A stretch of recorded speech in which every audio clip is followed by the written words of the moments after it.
Bonjour à tous. Tout d'abord, et en guise d'ouverture, je voulais vous relater une petite anecdote qui n'est pas sans lien avec mon propos d'aujourd'hui. Un samedi matin, alors que je sortais du RER à la station Châtelet-Les Halles pour me diriger vers ma correspondance, je suis arrêtée dans ma lancée par d'immenses affiches. Sur ces affiches, un gros titre sous forme de question. Il est 18h. Savez-vous où se trouve votre femme ? Derrière le titre, l'image d'une femme avec un doigt sur la bouche, mimant un secret. Curieuse, je m'arrête donc un instant pour connaître la portée de cette publicité énigmatique. Je découvre alors le nom de l'organisme, que je ne citerai pas, accompagné d'un sous-titre « Leader international de la rencontre extra-conjugale ». La rencontre extra-conjugale semble donc devenue à ce point banalisée qu'elle trône en bonne place au centre de la capitale dans ses voies souterraines. Autant dire que j'ai repris ma route d'un air songeur, mes pensées tournées vers le colloque d'aujourd'hui. Si je me suis arrêtée devant ces affiches, ce n'est pas tout à fait par hasard. En effet, je rencontre depuis plus d'un an maintenant Monsieur Bond, et Monsieur Bond aime à se prêter au jeu de la séduction et fantasme sur les rencontres extra-conjugales qu'il pourrait faire si, bien sûr, il redevenait célibataire. Pardon. Ainsi, il batifole et papillonne avec les femmes qui croisent sa route. Ce sont des jeux de séduction dont il dit ceci. J'ai toujours alimenté mon cœur pour qu'il batte à 100 à l'heure. Je rentre dans un café, je vois une jolie fille, je vais m'arranger pour être dans son champ de vision, je vais la regarder, qu'elle accroche mon regard et qu'elle rentre dans le jeu. C'est un jeu de contact visuel. Il en va ainsi de ce jeu, car Monsieur Bond ne va pas au bout de ses conquêtes. En effet, Monsieur Bond n'est pas comme le personnage du même nom. D'une part, il vit en couple avec une compagne depuis plusieurs années et il est également père. Et d'autre part, il n'est pas aussi assuré dans sa virilité que l'agent 007 avec son attirail à la pointe, puisqu'il souffre de troubles sexuels. Entendez par là que son érection tend à le lâcher en cours de route ou encore que son membre viril ne lui obéit pas au doigt et à l'œil. Avant d'entrer dans le cœur du sujet, voici la traversée que je souhaite entreprendre. Dans un premier temps, je souhaite vous faire part brièvement de la cure de Monsieur Bond et des interrogations sur le diagnostic structurel qu'elle soulève. Dans un second temps, je souhaite aborder les nœuds oedipiens qui traversent cette cure. Mon objectif étant de vous montrer dans quelle mesure les troubles sexuels de Monsieur Bond sont de nature psychogène, en se faisant le reflet d'une fixation érotique à la mère et par là même d'une identification au père inachevée. Je tenterai aussi de vous montrer dans quelle mesure les troubles sexuels peuvent être attachés à la sexualité infantile, voire s'apparenter chez Monsieur Bond à des réminiscences de l'angoisse de castration. Tout d'abord, l'inscription du désir chez Monsieur Bond. Quelques mots sur ce patient, ce psychanalysant maintenant. Il est entré en psychothérapie en décembre 2011, puis en psychanalyse en février 2012, selon la cartographie proposée par Monsieur de Amorim que vous avez pu apercevoir tout à l'heure. Monsieur Bond est un homme d'une quarantaine d'années qui vit en couple et est père, comme je le disais tout à l'heure. Quand il vient me rendre visite, il souffre d'un malaise important, datant de nombreuses années. Il se décrit alors comme à l'arrêt, en panne. Il dit « C'est comme si j'étais une voiture, mais sans essence dedans ». Il a arrêté de travailler depuis plus d'1 an. Il vit avec l'argent qu'il a gagné au cours d'une vie professionnelle qu'il a mis à l'abri du besoin. Au cours des premières séances, un questionnement incessant est apporté. Doit-il quitter sa compagne et mener une vie de célibataire, faite de sorties, de rencontres, ou accepter de faire un 2e enfant avec cette compagne et mener une vie pépère, comme il dit. Au-delà de cette interrogation première, il rumine et doute sur le sens de son existence et décrit ses manifestations symptomatiques comme sa masturbation mentale. Les ruminations sont telles qu'à l'orée de sa psychothérapie, je fais l'hypothèse d'une structure obsessionnelle. Pour autant, la cure va peu à peu permettre d'approcher les différentes couches du psychisme et mettre au jour la dimension du désir dans laquelle il est aux prises, ce qui permettra d'affiner le diagnostic structurel et de mettre de côté mon hypothèse première. En effet, si les défenses obsessionnelles sont massives au début du traitement, elles font peu à peu place à l'insatisfaction, puis à l'angoisse et aux peurs. Je m'explique. C'est d'abord l'insatisfaction qui pointe son nez. Jacques Lacan rattache l'insatisfaction à la structure hystérique, à plusieurs endroits de son œuvre. Pour exemple, à partir du rêve de la belle bouchère, il formule l'équation du désir propre à cette structure. Il dit « La belle bouchère désire manger du caviar, mais elle ne veut pas que son mari le lui achète, parce qu'il faut que ce désir reste insatisfait. » Et comme elle, Monsieur Bond livre ceci. « En fait, je sais que le problème, ce n'est pas de rester avec ma compagne ou de me séparer. Le problème, c'est que quelle que soit la solution que je choisisse, je suis un éternel insatisfait. Ou encore, je n'arrive pas à me satisfaire. » Nous voilà donc informés de la manière dont le désir prend inscription en lui. Mais les choses ne s'arrêtent pas là et le diagnostic s'affine davantage. L'angoisse et la peur venant occuper davantage le tableau. Il dit « Depuis toujours, ma vie est gouvernée par la peur. » Ou encore « Ma logique, c'est de créer, d'alimenter des situations stressantes. » Vers la fin du séminaire 8, Jacques Lacan reprend la question de l'angoisse et de la phobie.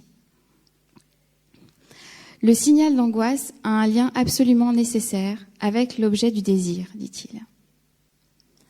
Plus loin, Jacques Lacan reprend la question des structures psychiques dans leur articulation au désir. Comme nous l'avons vu, l'hystérie se définit par rapport au désir insatisfait, l'obsession par rapport au désir impossible. La phobie, je cite, ne peut se définir autrement que par ceci qu'elle est faite pour soutenir le rapport au désir sous la forme de l'angoisse. Voilà donc pourquoi les angoisses de Monsieur Bond sont parfois si délicieuses. Pour l'heure, donc, Monsieur Bond nage dans cette mer de l'angoisse. Ce que je voulais signaler ici, c'est que par le travail psychanalytique et la Duschaarbeitung, il est possible de proposer un diagnostic structurel qui ne soit pas faussé par la précipitation et qui approche au plus près les contours du désir qui anime l'être. Quel désir, donc, se cache sous les peurs de Monsieur Bond ? Il est temps de nous approcher du désir oedipien. C'est donc par là que je souhaite orienter la suite de notre traversée. Monsieur Bond a été un enfant particulièrement aimé par sa mère, femme au foyer. Il dit,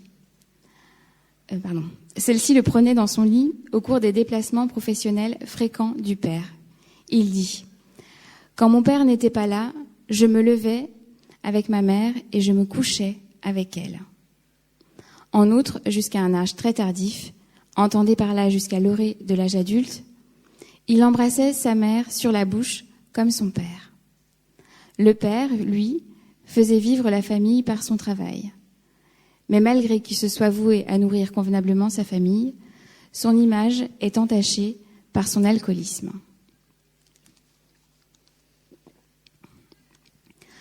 Pour nous guider dans l'élaboration de la question oedipienne chez Monsieur Bond, les travaux de Jacques Lacan sont une aide précieuse. Dans le séminaire 4, Jacques Lacan travaille la question de la relation d'objet. Le dessein de cette relation d'objet est de permettre à l'être d'installer des relations génitales satisfaisantes.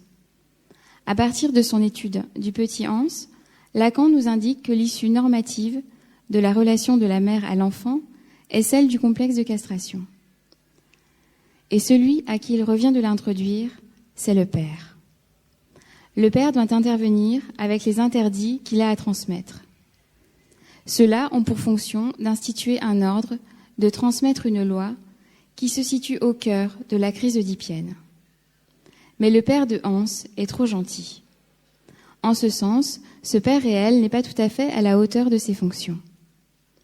Or, c'est au père réel d'articuler la castration. La castration, dit-il, est toujours liée à l'incidence du père réel. Pour que le complexe de castration soit par le sujet véritablement vécu, il faut que le père réel joue vraiment son jeu.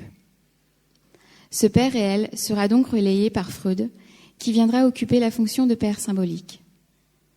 C'est ainsi que Hans va pouvoir se frayer un passage dans la traversée de l'Oedipe. Le franchissement de la crise oedipienne sera possible par l'identification au père, car elle constitue le pivot pour le devenir de la virilité. Cet aspect est repris par Lacan dans le séminaire 5. En effet, dans le séminaire 5, Lacan nous parle de l'Oedipe chez le garçon, lequel comprend plusieurs articulations. La dernière articulation consiste en la possibilité du père d'être un objet préférable à la mère. C'est parce que le père devient préférable à la mère que peut s'établir l'identification terminale. Lacan fonde la clé de l'Oedipe, son résultat, son fruit dans le sujet, dans cette identification au père. Il dit « C'est par l'identification au père que la virilité est assumée. »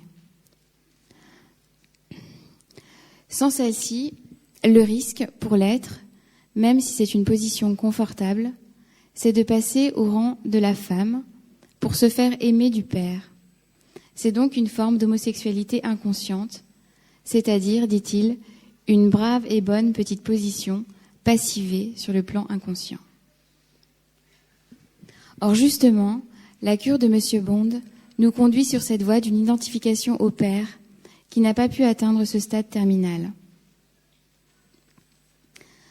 Si ce stade n'est pas atteint, c'est entre autres que la fixation à la mère reste tenace. En effet, très régulièrement, il remarque qu'il est, dit-il, comme sa mère. D'ailleurs, depuis qu'il a arrêté de travailler, il dit que c'est lui, la femme au foyer de la maison, ou encore « je fais rien, comme faisait ma mère ». Voici aussi ce qu'il dit de sa compagne. « C'est elle qui fait l'homme aujourd'hui, c'est elle qui tient la baraque.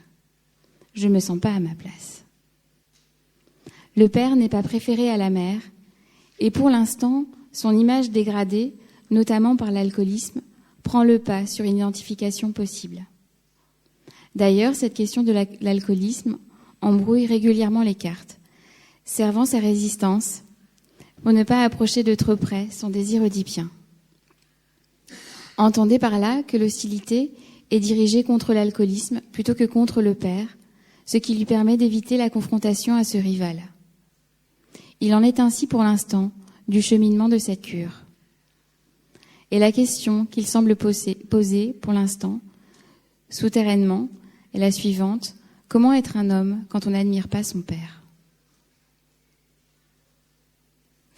Avant de conclure, je voudrais en venir aux troubles sexuels et à la manière dont ils semblent s'inscrire comme réminiscence de l'angoisse de castration. Si je me permets de formuler cette hypothèse, c'est que la parole de M. Bond m'y autorise. De ces troubles sexuels, il dit ceci: « Dans ma vie, je n'arrive pas à aller au bout des choses. Comme dans les rapports, je n'arrive pas à tenir jusqu'au bout mon érection. Ma vie ressemble à ma sexualité et ma sexualité ressemble à ma vie. C'est bizarre, ces problèmes d'érection. Quand il faut que ça monte pas. Et quand je me dis, pourvu que ça monte pas, ça monte. C'est toujours l'inverse. Quand il faut pas, c'est pas là. Quand il faut, c'est pas là. Et quand il faut pas, c'est là. Et quand ça monte pas, c'est l'angoisse qui commence à tourner en boucle. » Monsieur Bond commence à s'interroger sérieusement sur ses angoisses. Il remarque qu'il souffre de celle-ci depuis l'enfance et surtout pendant la nuit. Je le cite. « Je me demande d'où viennent ces peurs. Pourquoi je suis autant sujet à ces peurs systématiques ? Par moments, j'ai l'impression que j'ai peur d'avoir peur. Ou bien peut-être que j'ai peur de perdre quelque chose. J'interroge. Quelque chose ? Il dit, c'est des espèces de micro-peurs. J'interroge. Micro ? Il dit, quelque chose de petit. J'interroge. Quelque chose de petit ? Il dit, quelque chose de petit ? Mon sexe ? Perdre mon sexe, mon érection ? C'est des actions un peu similaires. D'un seul coup, bim, ça disparaît. Mes angoisses sont comme ça, apparaissent et disparaissent. J'ai mon érection et j'angoisse à l'idée de la perdre. Ou encore, quand mon érection n'est pas au rendez-vous, c'est comme quelque chose de coupé. J'interroge, quelque chose de coupé. Il associe. Un sexe coupé, c'est un sexe de femme. Il y a une excitation, mais pas d'érection, comme une femme. Nous pouvons entendre ici ce que Freud nous disait déjà en 1940. Les effets de la menace de castration sont multiples et incommensurables. Tous concernent les relations du garçon avec son père et sa mère, plus tard avec l'homme et la femme en général.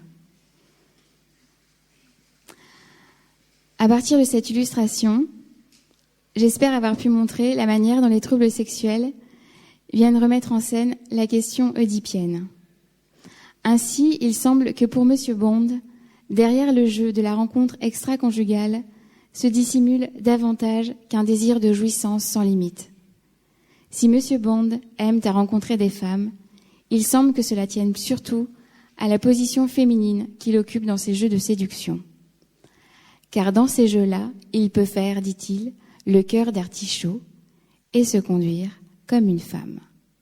Dès lors, quoi de mieux pour se cacher sa peur d'être un homme que de fantasmer qu'il les veut toutes. Je voudrais conclure sur cette parole de Jacques Lacan du séminaire 8. Ce que l'expérience analytique nous enseigne, en premier chef, c'est que l'homme est marqué, qu'il est troublé par tout ce qui s'appelle symptôme, pour autant que le symptôme, c'est cela qui le lie à ses désirs. Merci de votre attention.